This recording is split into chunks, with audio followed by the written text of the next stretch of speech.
કૈલાસથી નીકળી અને જાન જોડી સવારી પહેલા તો નીકળે છે.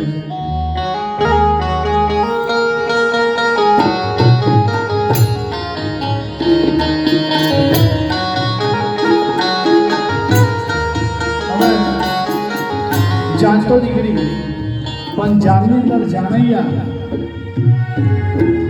પહેલા જે ભગવાન લોકો હતા ને બ્રહ્મા વિષ્ણુ મહેશ યક્ષ કિન્નર આ બધા આગળ ચાલે સમજો અને શિવજીની સાથે બધા ભૂત પ્રેત આ બધા શિવજીની સાથે ચાલે અને એમાં આપણા ગુજરાતના ભૂત પ્રેતો તો ખરા પણ હાથે જે બધા ભૂત પ્રેત આવેલા ને બીજા તે પરદેશથી પણ આવેલા અમેરિકા લંડન બધા તો મહાદેવનું લગ્ન ને અને જે પરદેશથી ભૂતો બધા આવેલા એ બધા હું બોલે ખબર છે હિતેશભાઈ હાય હાય અરે હું વાત કરું અને આ બધા ભૂતો સાથે શિવજીનો ત્યાંથી વરઘોડો નીકળ્યો.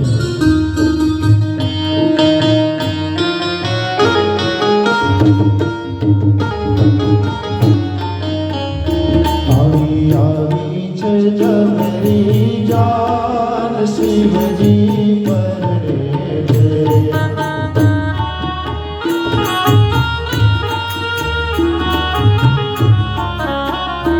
આવી આવી છે જમરી જાન શિવજી પરણે છે.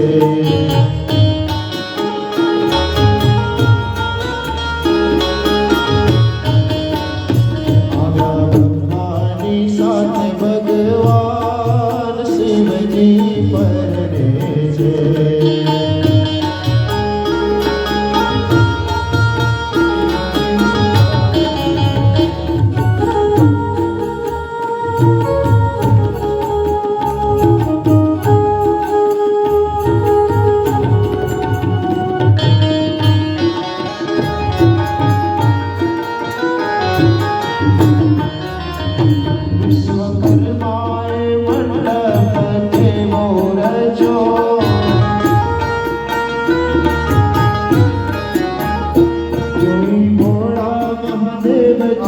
દિલના દોલ્યા એની શોભા કરો નહીં પાર શિવજી પરણે આવી આવી છે જમરી જાન શિવજી પરણે છે.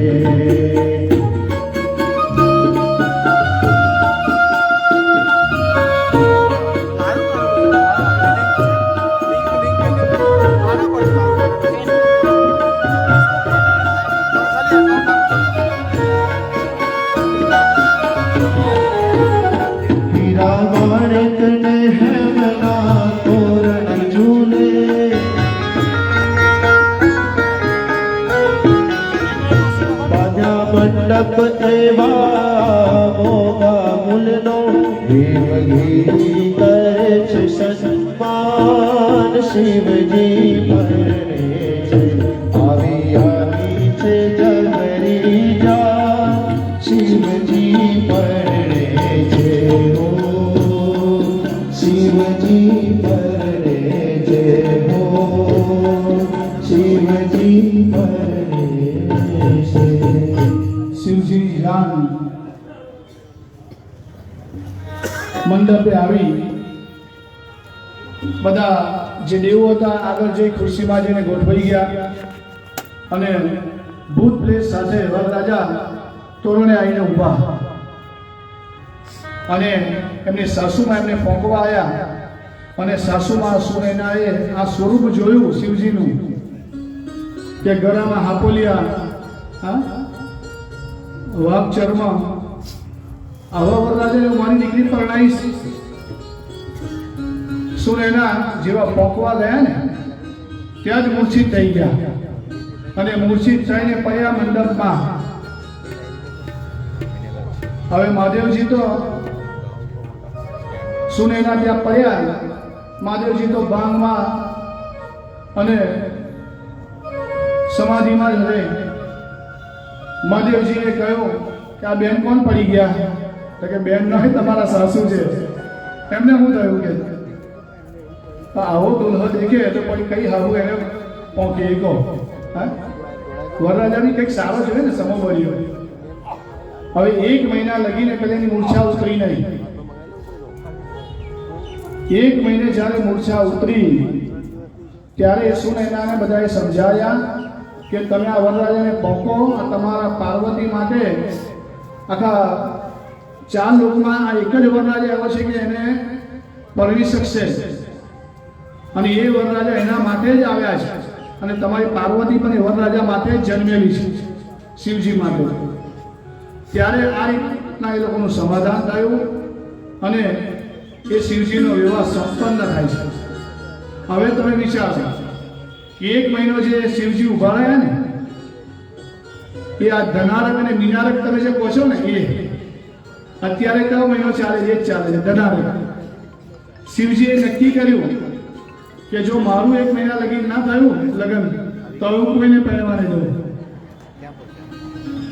અત્યારે જો લગ્ન કોના થાય તો કે એનઆરઆઈ વાળા પણ લગ્ન કરતા હશે સમજો પણ આપણા જે ગુજરાતમાં રહેનારા હશે બધા નહીં ભાઈ કયો મહિનો ચાલે છે તો કે ધનારક ધન પછી કયો આવશે તો કે મીનનો જ્યારે સૂર્ય થાય એટલે મીનારક કહેવાય એટલે 2 વખત લગ્ન થયેલા સતી હાથે અને બીજું લગ્ન પાર્વતી હાથે એટલે વર્ષની અંદર આ 2 મહિના આપણને વર્જકમ બતાયા કે ભાઈ આ ધનારક અને મીનારક ચાલતું હોય તો કોઈ શુભ કાર્ય નહીં કરવું લગ્ન હોય વાસ્તુ હોય નવચંડી હોય કોઈ બી શુભ કાર્ય આ મહિનામાં ન થાય અને ભગવાનનો વિવાહ સંપન્ન થયો ભોળાનાથ અને પાર્વતી કૈલાસમાં ગયા અને એમનું જીવન વ્યતીત કરવા લાગ્યા આપણી ભગવાને 4 વર્ણ બનાવી છે બધા બ્રાહ્મણ ક્ષત્રિય વૈશ્ય અને શૂદ્ર તમે લોકો ભોળાનાથના મંદિરમાં જાઓ ને 4 વર્ણોએ કેવી રીતે દર્શન કરવા એ પણ બતાવ્યું છે જો બ્રાહ્મણ હોય અને ભોળાનાથના મંદિરમાં જઈ જલ અભિષેક કરે પૂજા પાઠ કરે અને એ જે પુણ્ય છે અને એ જે બ્રાહ્મણને પુણ્ય મળે એટલું જ પુણ્ય ક્ષત્રિય મહાદેવજી અને કોઠિયાની જે વચ્ચેની જગ્યા છે એ જગ્યા પર જઈને જો એ પગે લાગે તો જે બ્રાહ્મણ અંદર પુણ્ય પ્રાપ્ત કરે એટલું જ પુણ્ય ક્ષત્રિયને મળે છે પછી આવે વૈશ્ય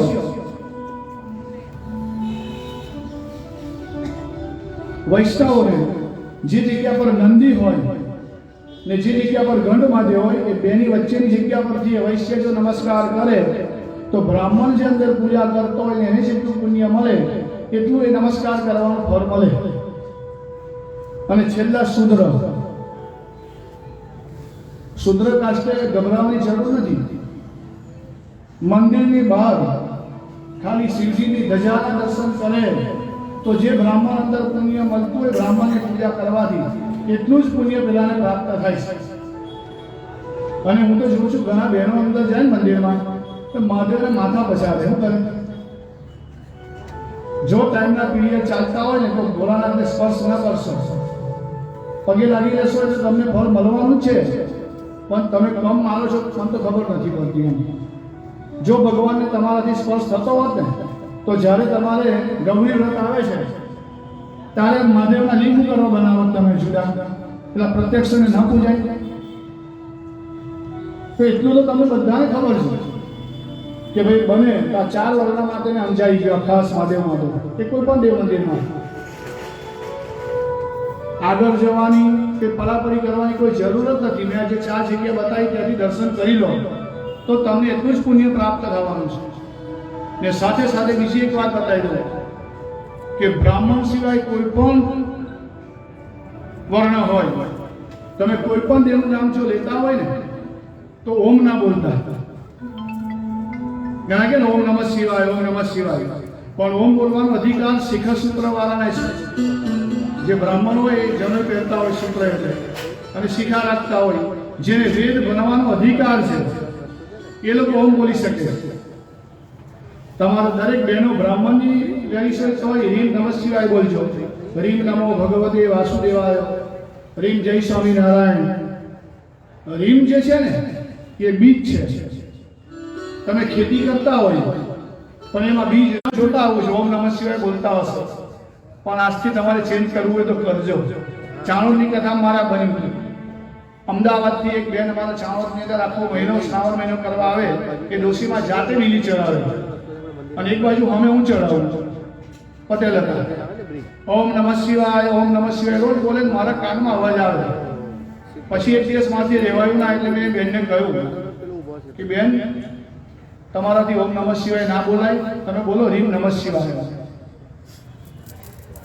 એટલે એ બાએ તરત જ મારું કહેતા માટે એને એક્સેપ્ટ કરી પણ લીધું. નહીં અત્યારે તો એવી દશા છે કે તમારી મારી કોઈ વાત સમજવા રાજી જ નથી. સમજો, આપણા દીકરા દીકરીઓ તો નહીં સમજે, સાંભળે નહીં આપણી વાત. પછી એ બાને મેં પૂછ્યું તમારી ઉંમર કેટલી થઈ? તો કે 85 વર્ષ. તમે વિચારો કે 85 વર્ષે ડોહી માએ ઓમ બોલવાનું કેન્સલ કર્યું ને રીમ નમઃ શિવાય બોલવાનું ચાલુ કર્યું. કે રીમ શિવાયને માં બોલો તોય ચાલે. એટલે બને તો રીમ શબ્દનો ઉચ્ચાર કરજો. અને હવે આપણે આગળ ચાલતા માં નર્મદાજીની કથા ઉપર જઈશું. નર્મદાજીને હવે પૃથ્વી પર આપણે લાવે છે. જો નર્મદાજીની ઉત્પત્તિ થશે ને તો જ આપણાની પરિક્રમા થશે. તો કે નર્મદાજીની ઉત્પત્તિની કથા આપણે સાંભળીશું.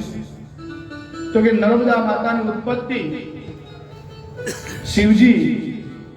શિવજીની પુત્રી છે નર્મદા. શિવજી ભગવાનને 2 દીકરા હતા, એક ગણપતિ ને એક કાર્તિક સ્વામી. હવે શિવજીને ઓલરેડી 2 દીકરા તો હતા જ, પણ શિવજીને મનમાં વિચાર એવો આવ્યો કે દીકરી વગરનું જીવન નકામું. આપણે બધા દીકરા માટે ધમ પછાડા કરીએ. અમારા ચાવકમાં લોકો આવે ને, મારી તો દીકરો થાય નારાયણ બલી કરાવજો. હું કે આપણા મને એક દીકરો લાવો એમ. દીકરી કોઈને જોઈતી જ નથી, તો નહીં જોઈએ તો પછી કરશું એવો સંસાર ચાલશે કેવી રીતે દીકરી વગર? તો એમ એટલે ભગવાન ભોળાનાથે એક બાધા એવી રાખેલી કે મારી ત્યાં સંતાનમાં જો દીકરી થશે તો હું 10 બ્રાહ્મણની છોકરીને કન્યાદાન કરીશ. હવે આજે આટલા આપણે બધા બેઠા છે, બધા આંગળી ઊંચી કરો અને કોઈ મને કહો કે દીકરી માટે કોઈ બાધા રાખે એવું ખરું? જો કોઈની આંગળી ઊંચી થાય છે? દીકરા બધાને જોઈએ હે ને? તો તમે વિચારો કે ભોળાનાથે દીકરા તો હતા જ, પણ દીકરી માટે બાધા રાખી. અને પછી અમરકંટકમાં જઈ, બોરડીના વનમાં જઈ, એ ભોળાનાથે ઘણા વર્ષો તપ કર્યું, દીકરી મેળવવા. અને બહુ વર્ષો થયા એટલે એમના માથાની અંદર એક ઢોલ માથામાંથી પૃથ્વી પર પડ્યો. પહેલા તો હૃદય પર આવ્યો પેલો. ભોળાનાથના હૃદયમાંથી માં નર્મદાજીની ઉત્પત્તિ બતાવી છે.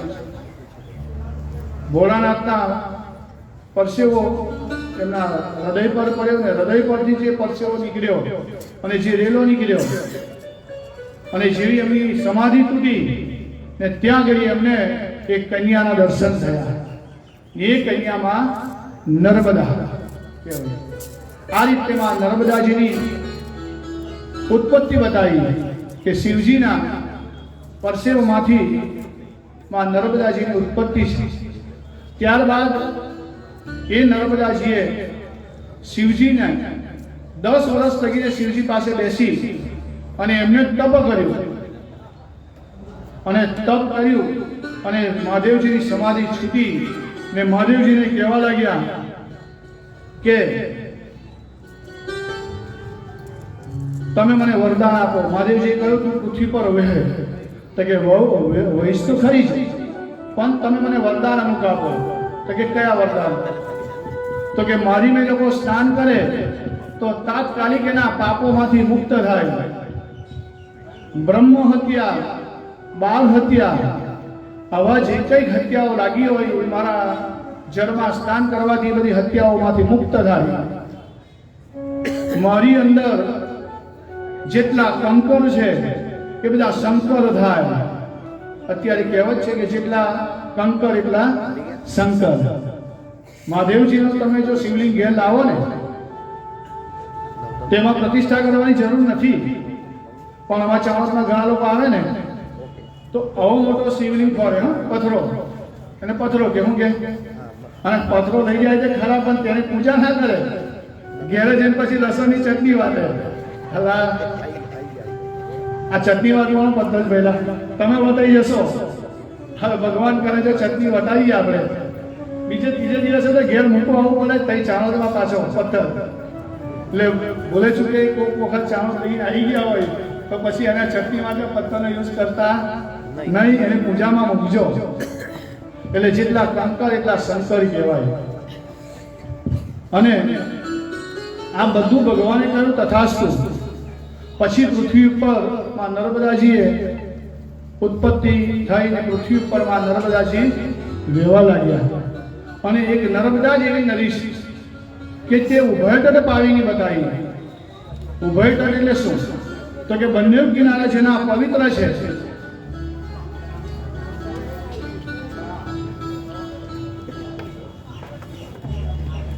બંને કિનારાના પવિત્ર બતાયા, દક્ષિણ તટ અને ઉત્તર તટ.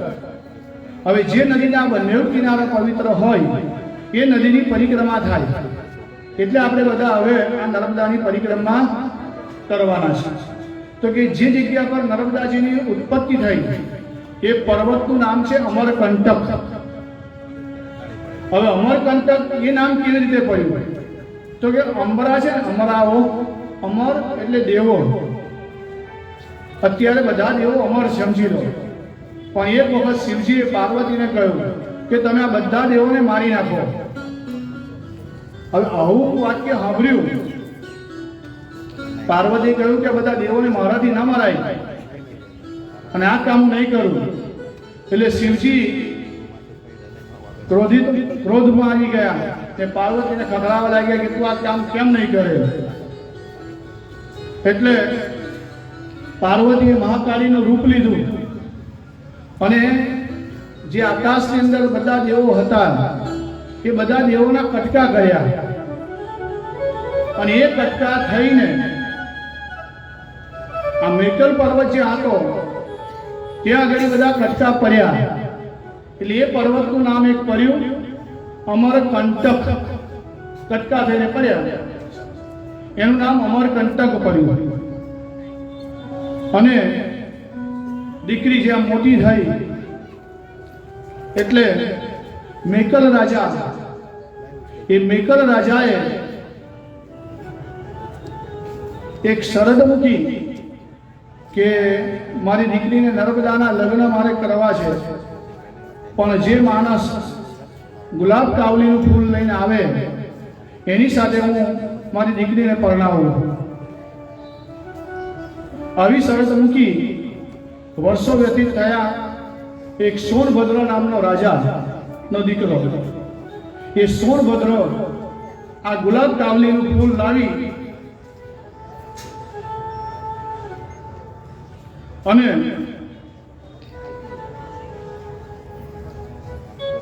મેકલ રાજાના હાથમાં આપ્યું. એટલે મેકલ રાજાએ એ સોનભદ્ર સાથે નર્મદાજીના વિવાહ નક્કી કર્યા.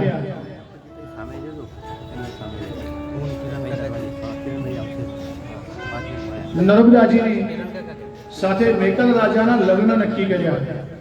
હવે પહેલા એવું હતું કે આપણાથી દીકરી હોય ને તે વરરાજાને જોવા નથી જઈ શકતી. અને હવે અત્યારે ઉલટું છે. અત્યારે મા બાપને દીકરી ના કહે કે મને વરરાજા ગમે છે ત્યારે કે તમારાથી કશું પગલું આગળ ભરાય એ કે આમાં જ્યાં બધા ડોશીમાં બધા બેઠા છે એ લોકો જ્યાં લગ્ન કર્યું છે તેમના મા બાપ કે ત્યાં જ પરણી જાય. અત્યારે ઉલટું. અત્યારે દીકરીને જે દીકરો ગમતો હોય ત્યાં જ જાય. પણ હું તો રોજ કહું કરજો બને તો. જો તમે આ નહીં કરો ને તો જતે દિવસે તમારી નાત નાની થશે, આપણી નાત ઓછી થશે. એટલે બને તો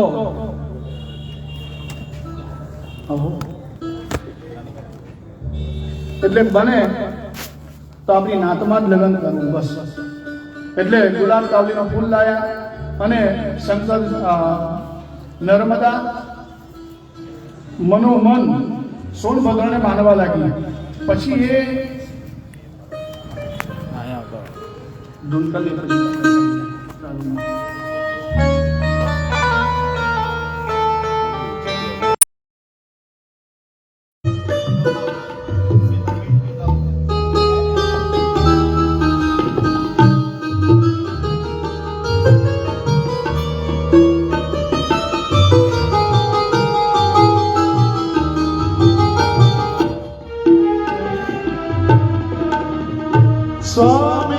સ્વામિનારાયણ સ્વામિનારાયણ સ્વામિનારાયણ સ્વામિનારાયણ.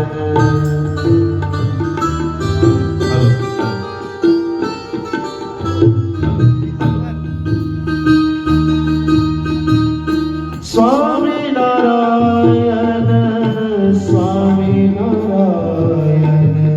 સ્વામિનારાયણ સ્વામિનારાયણ સ્વામિનારાયણ સ્વામિનારાયણ.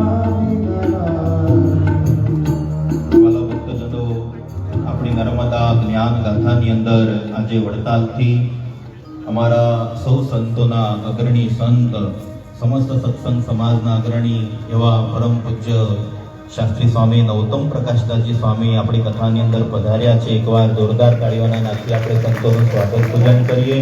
સાથે સાથે રામપુરા મંદિરથી કોઠારી શાસ્ત્રી સ્વામી પુરુષોત્તમ પ્રકાશદાસજી સ્વામી પધાર્યા છે. સંતોના મંડળની સાથે, પાર્ષદોના મંડળની સાથે, ઘનશ્યામ ભગત, પંકજ ભગત, સૌ સંતોને ભક્તોને આપણે જોરદાર તાળીઓના નાદથી વધાવી લઈએ. કથાના યજમાન હિતેશભાઈ ઝવેરભાઈ પટેલ એમને વિનંતી કરીશ અહીંયા સ્ટેજ ઉપર આવી અને સંતોને પુષ્પમાળા પહેરાવી સંતોનું પૂજન કરશે. બોલો રણછોડરાય કી, સ્વામિનારાયણ ભગવાન કી, શ્રી હરિ કૃષ્ણ મહારાજની જય. હિતેશભાઈ પૂજ્ય ગુરુ નૌતમ પ્રકાશદાસજી સ્વામી એમને પુષ્પમાળા પહેરાવી અને પૂજન કરશે. જોરદાર તાળીઓના નાદથી આપણે પૂજનને વધાવી લઈએ. સાથે સાથે રામપુરાથી પધારેલા શાસ્ત્રી સ્વામી પુરુષોત્તમ પ્રકાશદાસજી સ્વામી એમને પુષ્પમાળા પહેરાવી એમનું પૂજન કરશે. બોલો નારાયણ મુનિ દેવની જય. વક્તાશ્રીના ચરણોમાં વિનંતી કરીએ, ફરી વખત આપણને નર્મદા જ્ઞાન ગાથાનું રસપાન કરાવશે. તો નર્મદે હર. હવે આપણી કથાની અંદર નૌતમ સ્વામી, પીપી સ્વામી, ઘનશ્યામ ભગત, પંકજ ભગત, કેશવ સ્વામી એ બધા સ્વામીઓ આપણી જે 3 દિવસ નર્મદા પરિક્રમા ચાલવાની છે. શરૂઆતમાં મેં કહ્યું હતું કે નર્મદા પુરાણ, નર્મદાની પરિક્રમા કરવા માટે ફરી બોલી જવું કે 3 વર્ષ 3 માસ 13 દિવસ ને આપણી કથા 3 દિવસ એ ચાલવાની છે. અમારા ચાણોદની અંદર જે લોકો પરિક્રમા કરે છે ને, મારે રોજ 300-400 સંતો હું જોઉં છું. એમાં 70 વર્ષ 60 વર્ષ એ લોકો જે નર્મદાજીને ચાલીને પરિક્રમા કરે છે ત્યારે એનો આપણે જોઈએ તો આપણને કંઈક દયા આવી જાય છે કે આ લોકોને શું જોઈતું હશે માં નર્મદા પાસે, એમ કે આ ઉંમરે 1800 કિલો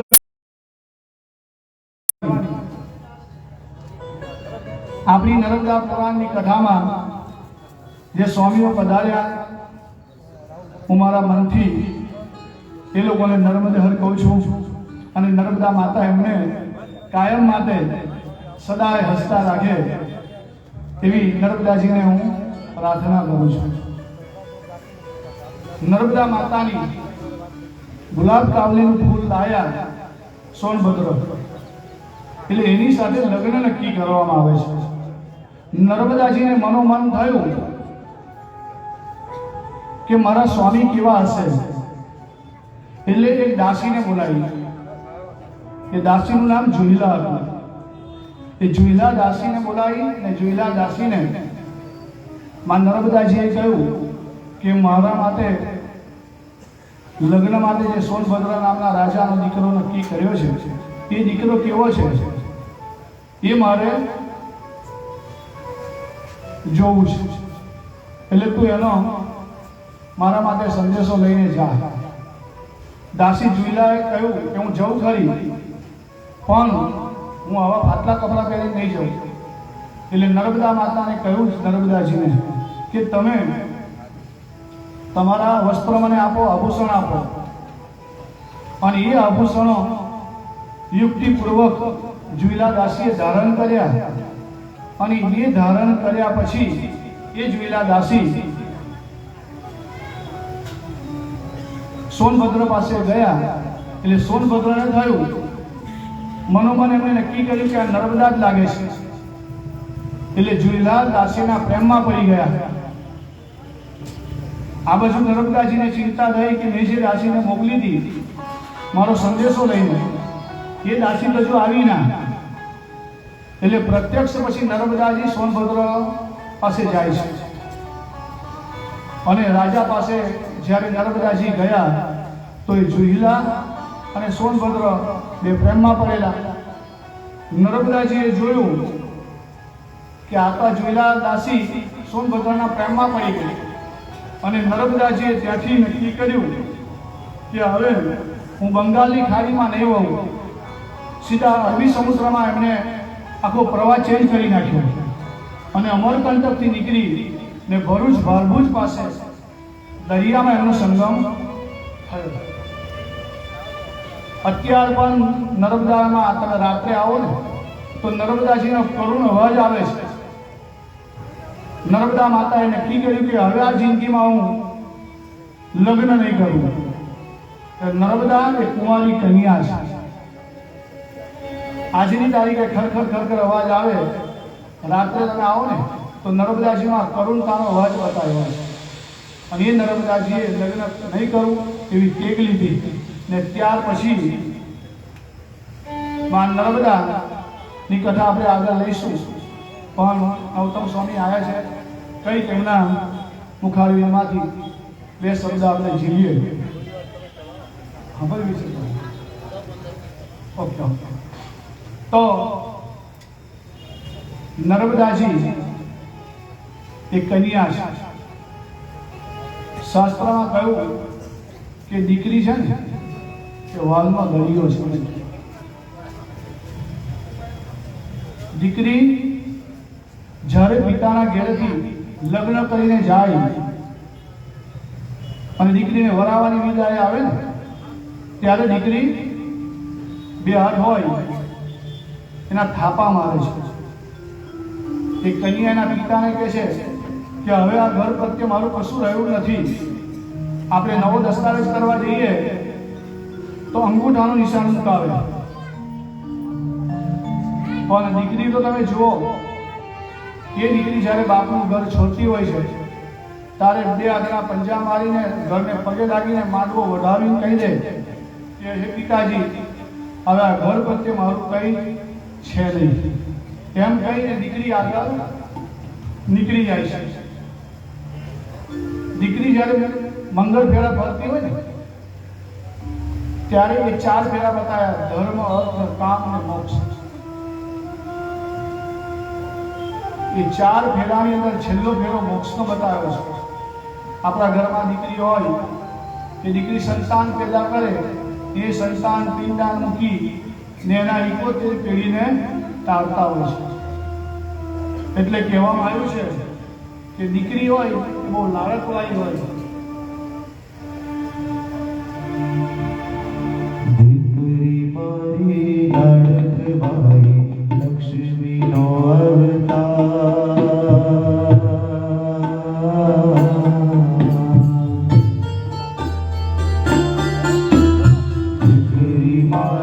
લાડકવાઈ લક્ષ્મીનો અવતાર એ સુએ તો રાત પડે ને જાગે તો સવાર દીકરી મારી લાડકવાઈ હો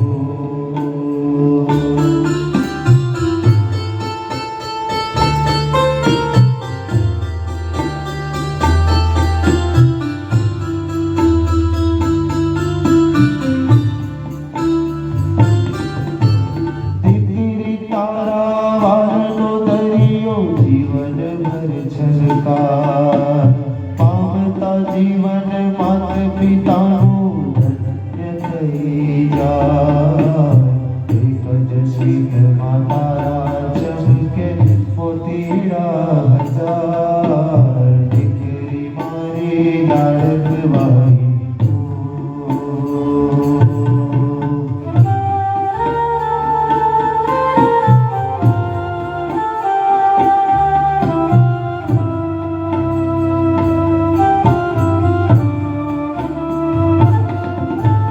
ઢીકલા સાથે રમતી ઢીકલી જેવું મારું બાળ રમતા થાકીને ભૂખ લાગે તો ઘેરે રાખો તૈયાર ધૂપમાં તારા લાગે મને પરીનો હંસાર દીકરી મારી લાડકવાઈ લક્ષ્મીનો અવતાર એ સુએ તો રાત પડે ને જાગે તો સવાર દીકરી મારી લાડકવાઈ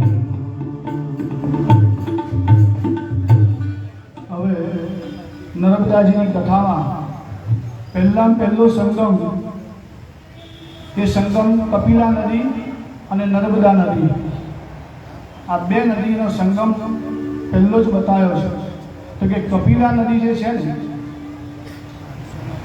યુધિષ્ઠિર રાજા પ્રશ્ન કર્યો માર્કંડ મુનિને કે કપિલા નદી એ નામ કેવી રીતે પડ્યું શિવ પાર્વતી નર્મદામાં સ્નાન કરતા હતા એમને શરીર પર કસ્તુરી સારા દ્રવ્ય સુગંધીવાળા લગાવીને સ્નાન કર્યું કપડાં પણ બધું લગાવ્યું અને સ્નાન કરીને પાર્વતી બહાર નીકળ્યા અને એ જે કપડને નીચવ્યું એટલે કપડને નીચવ્યું એ જે જળ પડ્યું ને એ ભોખરું પડ્યું અને એ નદીનું નામ કપિલા પડ્યું એટલે હવે આપણે બધાએ પહેલા સંગમમાં આપણે સ્નાન કરીશું નર્મદા અને કપિલા આ નદીમાં 3 વખત આપણે ઉઠી મારીશું નર્મદે હર નર્મદે હર નર્મદે હર ત્યાંથી ચાલતા આગળ નર્મદા અને કરગંગા નદી ત્યાંથી આગળ ચાલતા કાણવા નદી અને ત્યાંથી આગળ ચાલતા તુમર નદી આ નદીઓમાં આપણે સાથે સ્નાન કરી લઈશું 3 વખત પાછા સ્નાન કરીએ નર્મદે હર નર્મદે હર નર્મદે હર ત્યાંથી આગળ ચાલતા ગોરખપુરની અંદર નર્મદા ને સૌની નદી છે ત્યાંથી આગળ ચાલતા ચિક્કર નદી છે ત્યાંથી આગળ ચાલતા ગોમતી નદી છે આ બધી નદીઓમાં આપણે સાથે સ્નાન કરી લઈએ નર્મદે હર નર્મદે હર નર્મદે હર ત્યાંથી આગળ ચાલતા શિવાની જિલ્લામાં આવ્યા શિવાની જિલ્લામાં ગધૈયા નદી એ ગધૈયા જે છે ને એ જે આપણે ગુજરાતીમાં ગધેડું કહીએ ને ગધેડી એ નદીએ ત્યાં સ્નાન કરીને એની મુક્તિ થઈ એટલે એ નદીનું નામ પડ્યું ગધૈયા એ ગધૈયા નદીમાં પણ આપણે સ્નાન કરી આગળ ચાલીશું નર્મદે હર નર્મદે હર અને ત્યાંથી આગળ ચાલતા હોશંગાબાદ જિલ્લામાં આ બધો દક્ષિણ તરફની બધી નદીઓ છે એ નદીઓમાં સ્નાન કરતા ત્યાં આગળ રોશન નદી દૂધી નદી અંજની નદી રાયણ નદી મારુ નદી તવા નદી આ બધી નદીઓમાં આપણે સાથે સ્નાન કરીશું નર્મદે હર નર્મદે હર નર્મદે હર ત્યાંથી આગળ ચાલતા ખરગોન જિલ્લાની અંદર પીપલોદ ગામમાં સુસાર નદી છે ત્યાંથી આગળ ગોયા નદી, એ બે નદીઓમાં સ્નાન કરી ત્યાંથી આગળ ચાલી. નર્મદે હર નર્મદે હર નર્મદે હર. હવે ત્યાંથી આગળ ચાલતા ગુજરાતમાં હવે પ્રવેશ થાય છે. ગુજરાતની અંદર મહારાષ્ટ્રની બોર્ડર લાગે છે અને ત્યાર પછી ગુજરાતની બોર્ડર ચાલુ થાય છે. ત્યાં આગળ મોરિયા ગામ છે અને મોરિયા ગામની આગળ નવાગામ ડેમ આવેલો છે. એ નવાગામ ડેમમાં દેવગંગા નદી છે. એ દેવગંગા નદીમાં સ્નાન કરી લઈએ. નર્મદે હર નર્મદે હર. હવે ત્યાંથી આગળ ચાલતા મોરિયા ગામમાં માખણેશ્વર મહાદેવ છે. માખણેશ્વર ત્યાં આગળ અશ્વત્થામાં માખણેશ્વર મહાદેવની સ્થાપના અશ્વત્થાએ કરેલી. માથામાંથી મણી નીકળી ગયેલો અને બધી માખીઓ એમની ઉપર બંધ થાય એટલે માખણેશ્વરમાં આવી અને ત્યાં આગળ એ માખણની ભિક્ષા માગે અને એ માખણ પોતાની ચોટલીમાં લગાવે છે. ત્યાં આગળ માખણેશ્વર મહાદેવ છે. ત્યાંથી આગળ ચાલતા રામપુરાની અંદર અડવાહીની નદી છે અને એ રામપુરાની અંદર જ્યારે ચૈત્ર સુદ પડવાથી અમાસ ત્યાં આગળ નર્મદાજી ઉત્તર વાહિનીમાં વહે છે. એટલે 1 મહિના લગીને લોકો ત્યાં ઉત્તર વાહિનીની પરિક્રમા કરવા માટે આવતા હોય છે. 21 કિલોમીટરની ઉત્તર વાહિની એ રામપુરામાં છે અને રામપુરામાં રણછોડરાયનું મંદિર છે. અહીંયા રણછોડરાયના પ્રાંગણમાં આપણે બેઠા છે. રામપુરાની અંદર એક બ્રાહ્મણ હળ ચલાવતો હતો અને હળ ચલાવતા એના હળની અંદર એક પથ્થર આવ્યો એવું એને લાગ્યું એટલે એનું હળ એકદમ ઊભું થઈ ગયું અને પછી હળ સાઈડમાં મૂકી અને જે કાળો પથ્થર એમણે જોયો તો એના ઉપરથી બધી માટી હટાઈ લીધી અને માટી હટાયા પછી જોયું તો રણછોડરાયની સ્વરૂપ એમને દેખવા મળ્યું અને એ સ્વરૂપ એવું છે કે એમાં 10 અવતાર ચિત્રેલા છે. આજની તારીખે પણ તમે રામપુરા જાઓ તો ત્યાં રણછોડરાયનું મંદિર છે અને એની અંદર 10 અવતાર વાળા ભગવાનના મુખ બતાવ્યા છે. એ રણછોડરાય રામપુરામાં આવ્યા છે. નર્મદા કાંઠે કોઈ વખત જઈએ અને જાઓ તો રણછોડરાયના પણ દર્શન કરજો. અને રણછોડરાયના પ્રાંગણમાં બેઠા છે તો રણછોડરાયને તો યાદ કરવા જ પડે. અમારા હિતેશભાઈ તો મને ઘણી વખત કહેતા હતા કે રણછોડરાયનું તો મારા તમે પહેલું ભજન ગવડાવશે. પણ મેં કહ્યું કે નર્મદા કથામાં જ રણછોડરાય 10 અવતાર આવશે ત્યારે રણછોડરાયને આપણે યાદ કરી લઈશું. બરાબર.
બાજુમાં સ્વામિનારાયણ ભગવાનનું મંદિર છે અને આપણે લેવી રહ્યા છીએ તો સારું લાગે.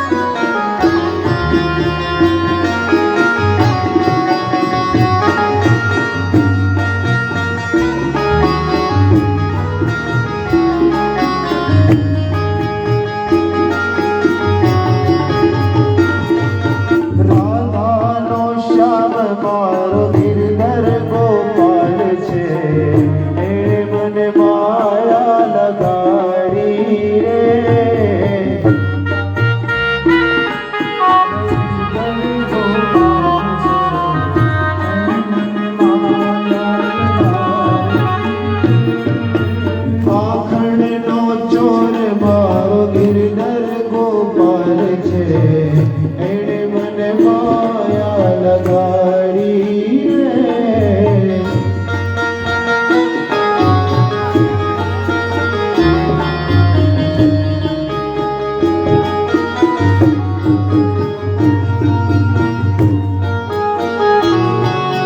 તારી મને માયા લાગી મારા વાલા, શ્યામે મને માયા લગાડી રે.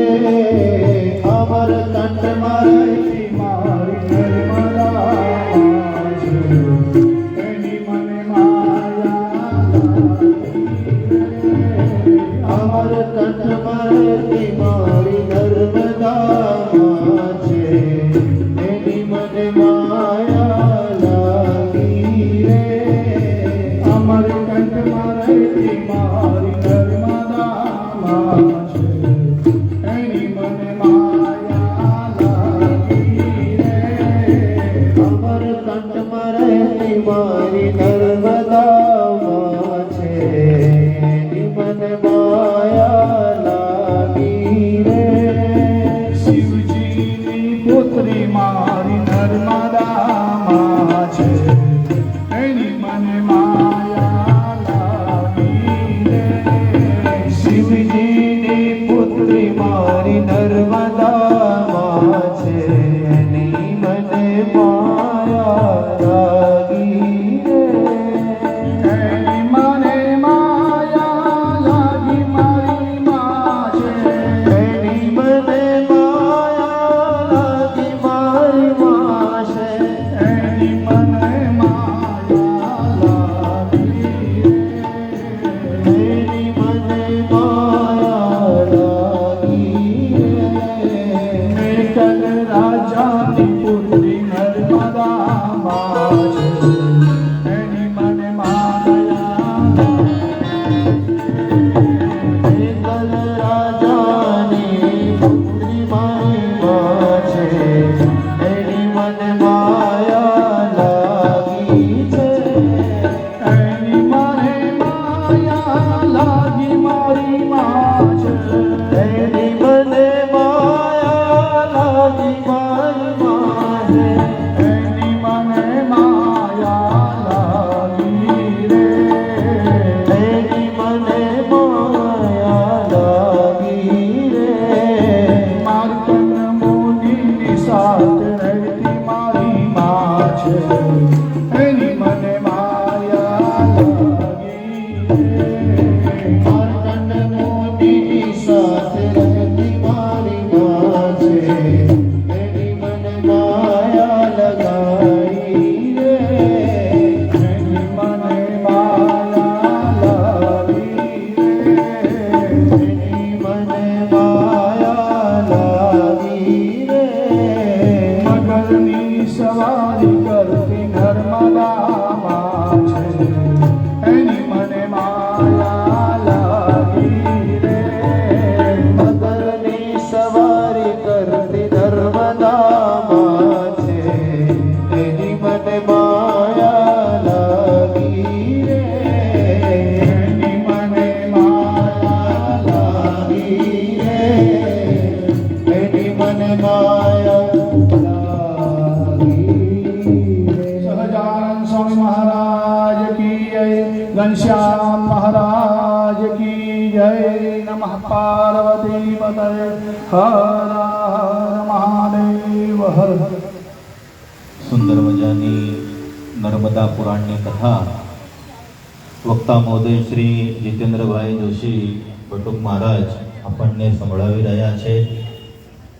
વાલા ભક્તજનો, આજે કથાનો પ્રથમ દિવસ, પહેલો દિવસ, અને એમાંય યજમાન હિતેશભાઈ ઝવેરભાઈ પટેલ એમના આમંત્રણને માન આપીને જ્યારે પહેલા જ દિવસે આવા મોટા સંતો કથાની અંદર પધાર્યા છે, ત્યારે તમે સૌ બહુ ભાગ્યશાળી છો કે આવા સંતોના તમને દર્શન થયા. એકવાર જોરદાર તાળીઓના નાદથી આપણે સંતોને વધાવી લઈએ.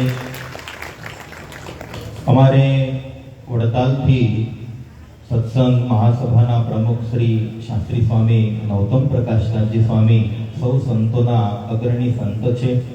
ખૂબ મોટા સંત છે તેઓ જ્યારે પ્રથમ જ દિવસે અહીંયા પધાર્યા છે ત્યારે સ્વામીના ચરણોમાં વિનંતી કરીએ. સ્વામી યજમાન પરિવારને આપણને સૌને સુંદર મજાના આશીર્વાદ આપશે. તો પરમ પૂજ્ય શાસ્ત્રી સ્વામી નરોત્તમ પ્રકાશદાસજી.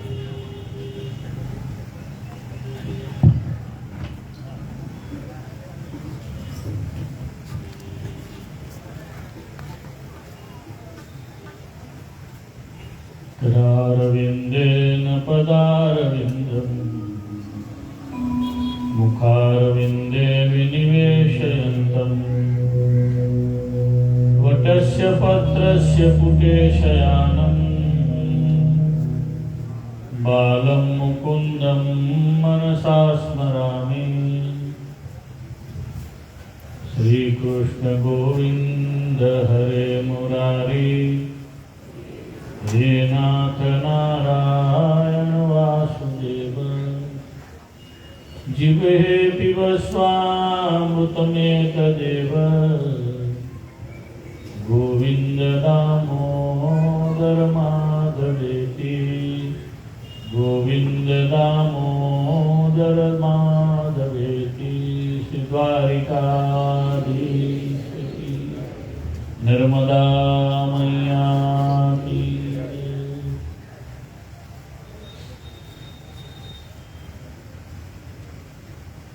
परम कल्याणकारी मासानां मार्गशीर्षोऽहम्. भगवान श्री कृष्ण श्रीमद् भगवद गीताजीમાં 12 મહિનામાં માગસર મહિનો તે હું પોતે જાતે છું એવું કહે છે. એવા પવિત્ર માગસર માસમાં માગસર સુધી 14ને દિવસે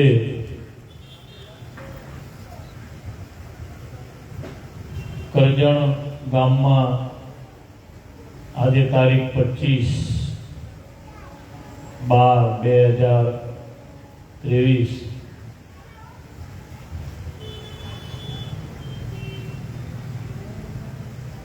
શ્રી નર્મદા મહિમાની